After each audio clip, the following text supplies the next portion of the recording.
for drug smuggling activities.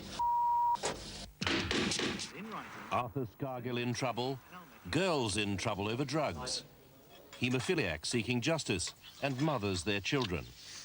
What's happened since then?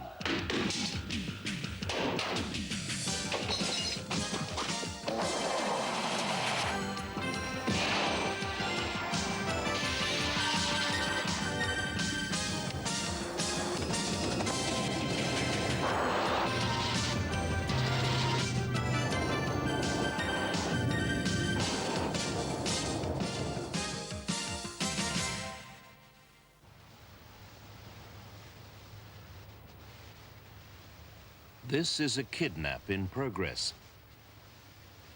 A desperate mother is trying to wrest her daughter from the hands of a cult called the Central Church of Christ. In Jersey, there was an instant response. We met a girl who was in the cult, watched the program, and decided to leave. Justine Taylor is just one of half a dozen who've left this week. Now, your mum made you watch our program. What had the group told you about the program before it came out? Before it came out, they warned me about it. They said that people had put out programs about them before, and they were going to continue to do it. It was, you were persecuting us for our beliefs. You were being taken over by the devil, and you were being controlled by the devil to persecute us. What do you think now? Well, I think that's a load of rubbish. I wouldn't be talking to you now if I didn't believe that. And looking back, what other things did they expect you to do that you now think were wrong? They expected me to give my whole life to the church. They expected me to move college, because I was going to college in Wales. They wanted me to move to London, to be closer to the church, practically to give up my life to the church, really, to believe in what they believed in and just to do what they wanted me to do. It was like they were taking over my life. They even had a dating system where you dated people, then you had to ask for permission if you wanted to date someone steadily. So again, they were taking over your own thoughts. Did you feel, or do you feel, looking back, that you were, to use the word that other people have used about this church, brainwashed? I do now, but at the time I didn't realise they were brainwashing me because it was very subtle, very subtle. Subtle but devastating, according to the Steele family, who during our program kidnapped their daughter Lucy. Mother rented a cottage, hired security men to stop Lucy escaping, and insisted she talk to trained counsellors who would try to bring her out of the cult. You find it very difficult to trust your parents? The talking went on up to 12 hours a day for more than a week. They were trying to reverse what psychologists say is an insidious form of brainwashing modelled on the mind-bending treatment meted out to prisoners of war in Korea. Eventually, Lucy took the decision to leave the cult. Good morning, Mr. Scott. Fred Scott is the leader of the cult in London. It's not to be confused with the established Church of Christ. He takes his instructions from his American boss and justifies everything he does, no matter how destructive, with quotations from the Bible. I mean, he states very boldly that people's relationships will change as a basis of the gospel. And it's something So that... is that a justification for splitting up families, then? Well, I mean, I'll show you the verse. No, but is that a justification for splitting up families? Because that's what's been happening. That's an allegation. And I think, you know, if we look at... Great emphasis is placed on members giving money, but no information is given as to where it's going. Well, maybe we should have a look at this. Since the program, we've found the accounts, which the cult refuses to show its own members. We had them decoded by an accountant. Far from paying themselves the £6,000 per annum they claimed, leaders had actually been taking the equivalent of between £62,000 and £87,000 a year. So how do you feel about what they've done to you? I feel annoyed that they've done it to me. Annoyed that they've taken me in so easily and that I could be taken in so easily. I feel quite upset that I was taken in like that because I was really quite committed to what they were saying. I believed in what they were saying. And I'm upset that they twisted me and the Bible like that. I don't understand how they could have the gall to turn the Bible the way they want it to be. And I'd just like people to steer clear from them because they are very bad news.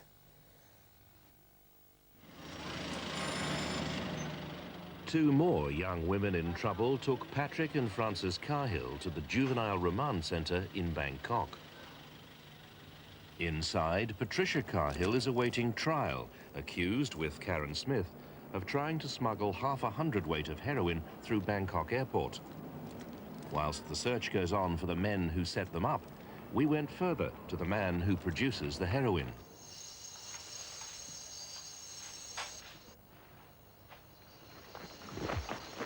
Heroin's Mr. Big is a jungle warlord who runs the Golden Triangle. Getting to him meant 24 grueling hours by mule train, dodging Thai and Burmese border patrols as we went, along narrow tracks, across 34 streams and rivers, and over 6 mountain peaks. At his Tiger Camp headquarters, General Kun Sa made the bizarre claim that he'd been set up in business by the CIA, which had used drug profits to fund American covert operations in the Far East.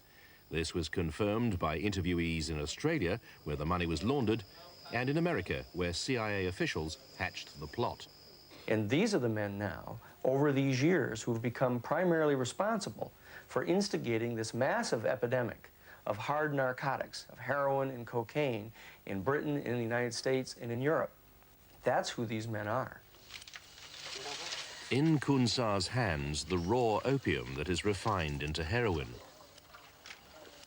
He admits it's evil, but says that unless he gets economic aid to help his people towards another way of life, he has no alternative but to encourage them to produce heroin, most of which goes south to Thailand and to the dealers who in turn recruit the couriers.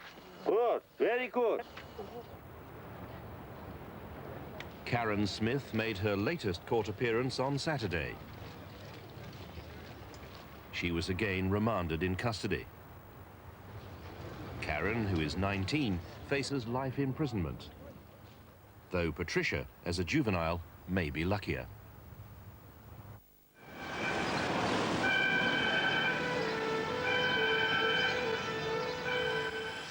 A mother flies 4,000 miles to find her 2 missing children. Her divorced husband from Pakistan had taken them home by subterfuge and never returned them. It's just so different. It's unbelievable. You've got to be here to believe what it's like. And what's the furthest you've ever been from Rochdale before? Blackpool. Jackie Allam hadn't seen her children for 3 years. She had legal custody, but her husband flouted the law and took them to the northwest frontier.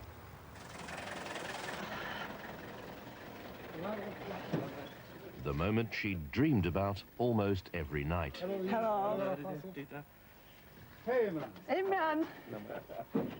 Are you there, sweetheart? Ooh. Her son Imran was 7 when she last held him.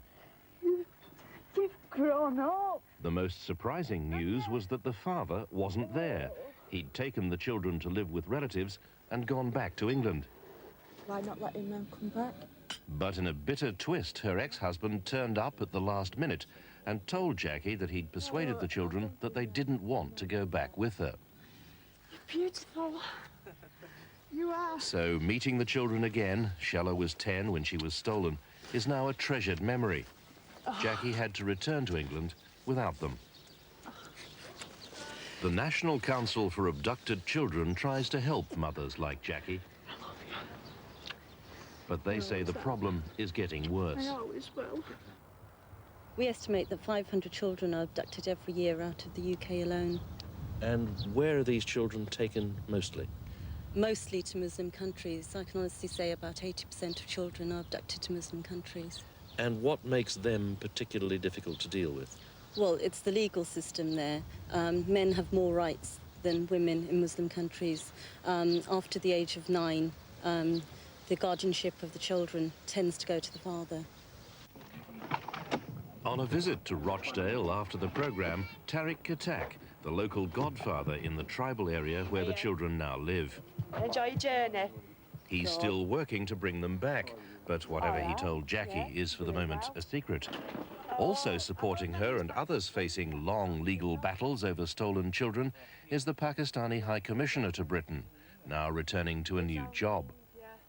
What we would like to see is to shortcut this process and to see if through bilateral measures each government is prepared in this sphere to implement decisions of the other's courts so that redress is more readily available.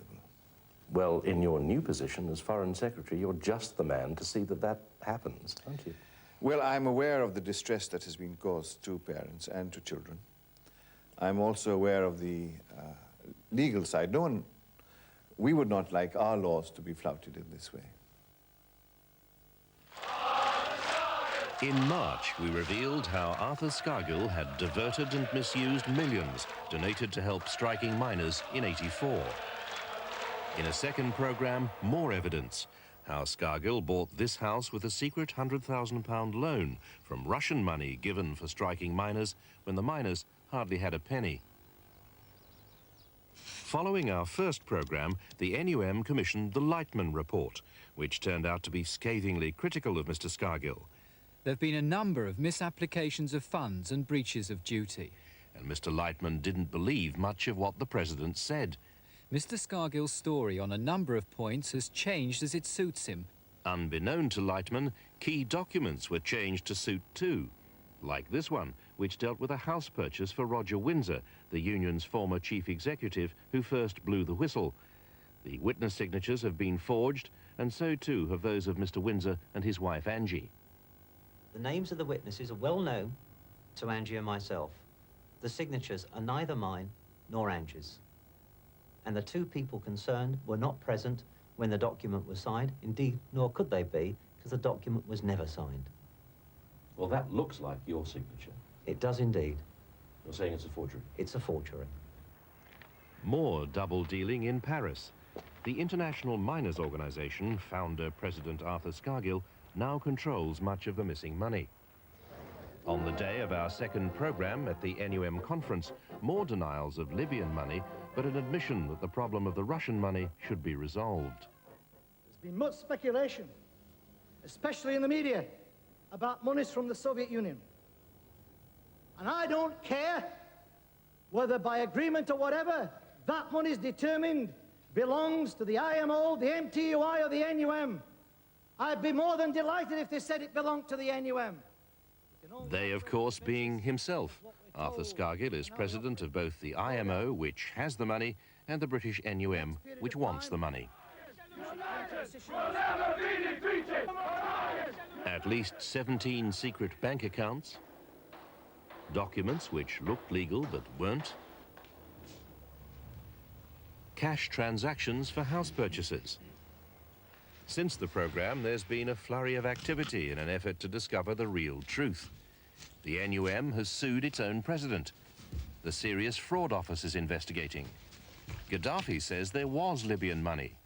The Russian miners' leader says he sent £1 million. And Scargill is fighting back. You can buy his version of the truth for 50p. The price of a life of crime can be very high. In this case, it was the death of great train robber Charlie Wilson which took us back to the British criminals living on the Costa del Crime. Wilson may have tried to move in on someone else's lucrative territory.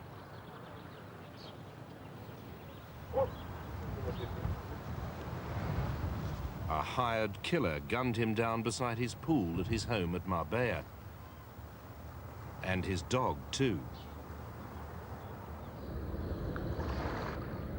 We crossed to Morocco to see how easy it was for Spanish-based British criminals to make a new and hugely profitable living out of drugs. Cannabis is available everywhere.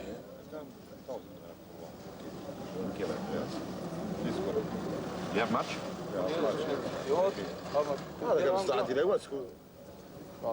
You've got some too? Yeah.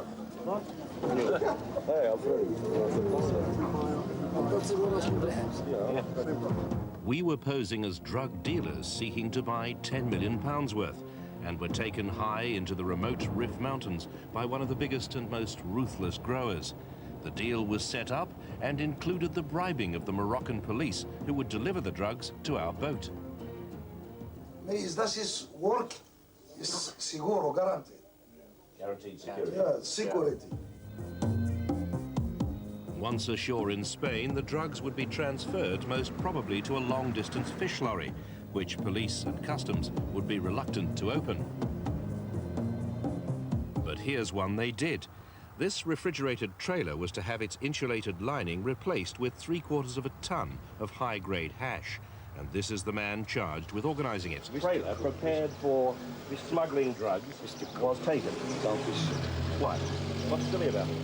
Because you're wrong. You're out of order. You know you are. You were caught red-handed. You're out of order, sir. Why is your The cannabis he was caught with was worth more than £2.5 million. Could you explain that?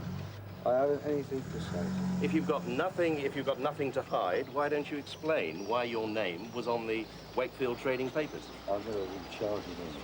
Yes, you have. You're out on bail. £13,000 bail. I'm not really. If you don't take that away, I'll knock you out, all right? You what? Do me a favour. David Parkhouse, or to use his real name, Kenneth Cobby, works with Tony White, the man police believe took over the criminal empire created by Freddie Foreman, extradited to Britain and imprisoned for his role in the Security Express robbery. In Marbella, laundering your ill-gotten gains is only a phone call away.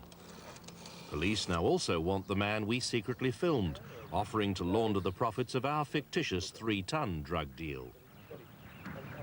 Well, what is coming in is roughly 10 million pesetas a tranche. That's no problem. How would one do that? I can do that with a banker's transfer or a banker's draft to you. I need the folding money. The folding money delivered to you where? In Marbella. Robert Wells Gaston has now gone into hiding. Police in Spain would like to question him about his money laundering activities, as for another offence with the company fraud squad in London. Last week, the manager of the merchant bank at which he worked was fired. In the news now, the subject of Satanism, which we exposed in the last series.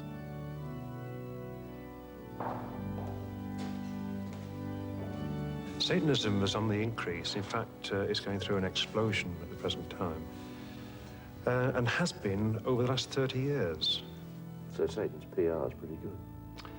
Satan's PR is doing a very good job these days, and the problem is the churches are not combating it as they should do. We gave examples of the horrific abuse of children in the name of Satanism across Britain.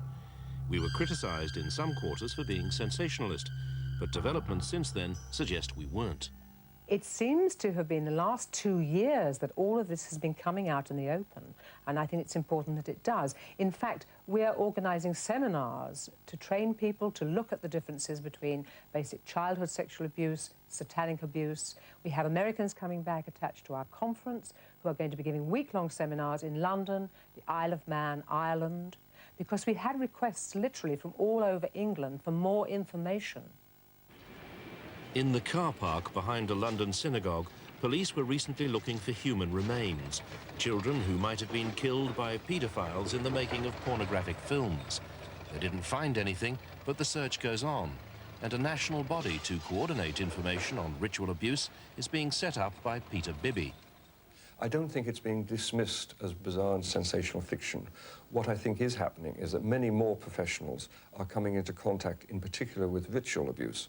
And linked with ritual abuse is, of course, increased child pornography.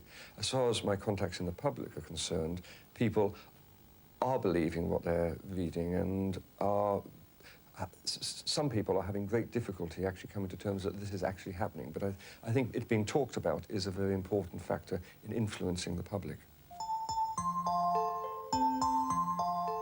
4 years ago, in the first series of the Cook Report, we exposed the evils of child pornography. Laws were changed subsequently to help stamp it out. One sequence we decided not to use, because in those days the proposition sounded too far-fetched, but it doesn't now.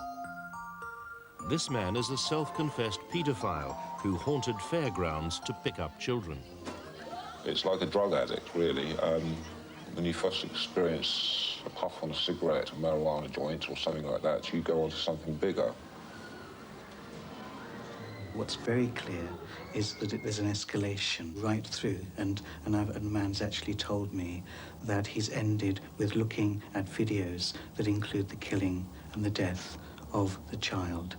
You have said that you could go as far as murder. Yes, so I'm saying this for the simple reason, how far does one go for kicks? I haven't reached that pinnacle yet. I don't know if I could. It's quite possible that I could, but I haven't as yet. We suspect there's an overlap between pornographic material, films, using young children. There's a lot of money in that too, and there's a sort of overlap with satanic things. They've actually got into using quite a lot of satanic practices. And of course, with something as sick as that, they're going for more and more sexual sensation. And finally, as we know, it may end up with death and snuff movies, which horrify all of us to think about.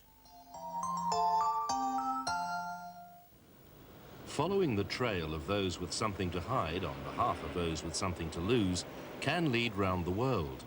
Seeking those responsible for what is arguably Britain's worst medical disaster led to the small American town of Kankakee.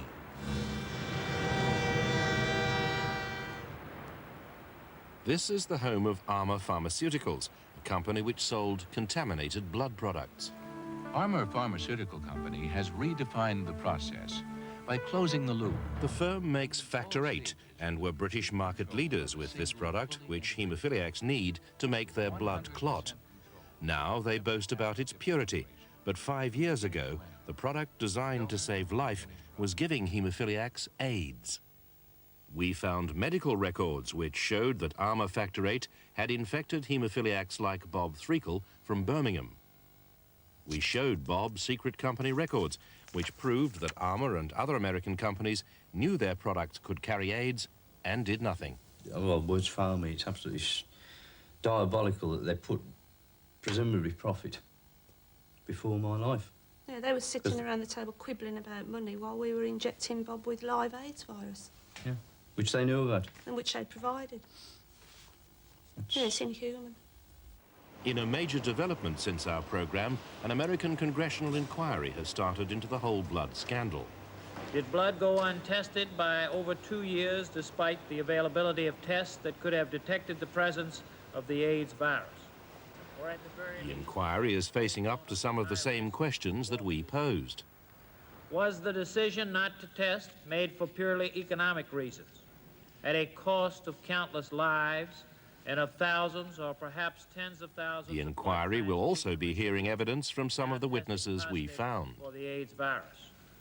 Was there a conspiracy of silence by the blood industry and its regulators to hide the problem of transfusion AIDS and to pass the buck to one another in the hope the problem would somehow just go away? What's your impression so far of the evidence you've had? I think the evidence that I've seen so far today is pretty damning. And I look forward to the additional hearings that we will have in the next weeks to wrap this thing up. But what I've seen today is devastating. For Alan White, it's been devastating too. These pictures are memories captured for his children.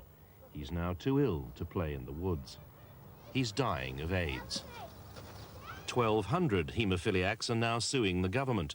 They say Britain should have been self-sufficient in blood products, as promised 15 years ago by the then Health Minister, Dr. David Owen. We knew the dangers in 1975. It came up because of the hepatitis B virus. And we knew then that there would be many other viruses. And I understand why people are unhappy at having all the facts revealed, because it will show negligence. But even so, the best way around it now is to pay generous amounts to those people who are suffering, and to stop this business of forcing them through legal courts and legal action and trying to have to raise money to sue the the government. It is an absurdity. The government should now come forward with a very generous ex gratia payments. You can't ever make up for what's happened, but the niggardliness and meanness in which they're showing and resisting every form of attempt to get a justice for these people is, I think, disgraceful. Gary Corns is one of those Dr. Owen says now faces a needless death sentence. Inadvertently, he's passed on the AIDS virus to his girlfriend and his baby son, too.